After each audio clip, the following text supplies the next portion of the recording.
Hello ladies and gents, it's Becca Switzer with Roof Sales Mastery and author of Diamonds in the Sky, and I am going to chat with you about a topic I just had a conversation with a person that was calling about the sales program. I was chatting with them and we were talking about door knocking, and the topic that came up was cherry picking, and he didn't call it that at the time. He thought he was being effective, but basically this fellow was telling me how he was doing what I bet a lot of you guys are doing actually, which is trying to figure out where you're gonna knock and kind of cherry picking houses. So guys, here's what some of you are doing, and I know that you're doing it. You're driving around, you get in your car, you're like, I'm gonna go knock some doors today. And you start driving around and you go to this neighborhood and you kind of slowly creep through the streets. People are like, is that a sex offender? Who is that? And you're creeping through the streets, and then you see a house, you're like, is that roof old enough? That one, is that a missing shingle? Okay, I'm gonna knock that one. So then you park and you get out, you knock that door. Then you get back in your car and you kind of drive around and you're going over here. Maybe you're not really seeing any other houses that you call a slam dunk, quote unquote. So maybe you drive over to this other part of town because you thought maybe you saw some stuff over there one time when you were driving through, and you're driving through there and you're looking, okay, maybe those are some dents on the fascia. You get out of your car and you start knocking that door. Will you guys stop? What you're doing is you're spending basically what you're doing is you're spending 3 hours driving and like 11 minutes knocking. Why are you doing that? Guys, if there's one house in a neighborhood that has damage, what do you think happened? It damaged that one house, and then the rest of the houses in that neighborhood just like didn't get hit.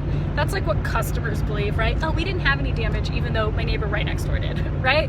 So stop cherry picking. Cherry picking, first of all, makes no sense, because if there's damage on one house, it is very likely that the houses surrounding also have similar damage. That's pretty common sense. And the second thing is it wastes a shitload of time.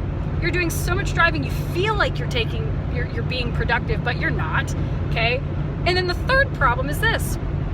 When you are jumping around, all nimbly bimbly, super troopers, anybody? Okay, when you're jumping around from neighborhood to neighborhood, from house to house like that, you are killing your opportunity to work smarter instead of harder. Guys, that bandwagon effect that you create when you have a house, right, in a neighborhood, and oh, I did an inspection there.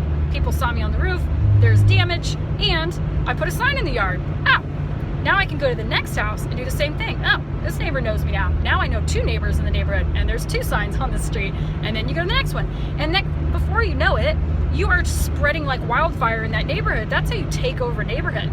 But you are wasting time, and you don't have that opportunity at all if you are cherry picking. So if you are a cherry picker, quit it. Stop doing that shit, because it's wasting time and you're killing your opportunity. And stick to a neighborhood. Becca, how do I pick a neighborhood? Look at a hail swath. Where are other roofers working, right? If you have done some driving around, and I'm not saying don't drive around and find a spot, but then keep that spot, okay? Not every single house is gonna be a slam dunk, all right? If that's what we were working off of, we'd have almost no work at all, right? So that's what I want to talk to you guys about today, is eliminating that from your experience so that you can be more productive and work less, right? Don't spend 3 hours working when you're really only working for 11 minutes. Spend 11 minutes working, go into the neighborhood and knock for 11 minutes and then go home.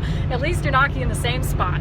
So that's my advice for today. I hope that helped. As always, subscribe to the YouTube channel here so you can hear my voice ringing in your ears about roof sales more regularly. And you can always visit my website, www.roofsalesmastery.com, to check out sales training programs for door knocking, recruiting, closing, handling objections, Xactimate training, all that good stuff. So that's it for now.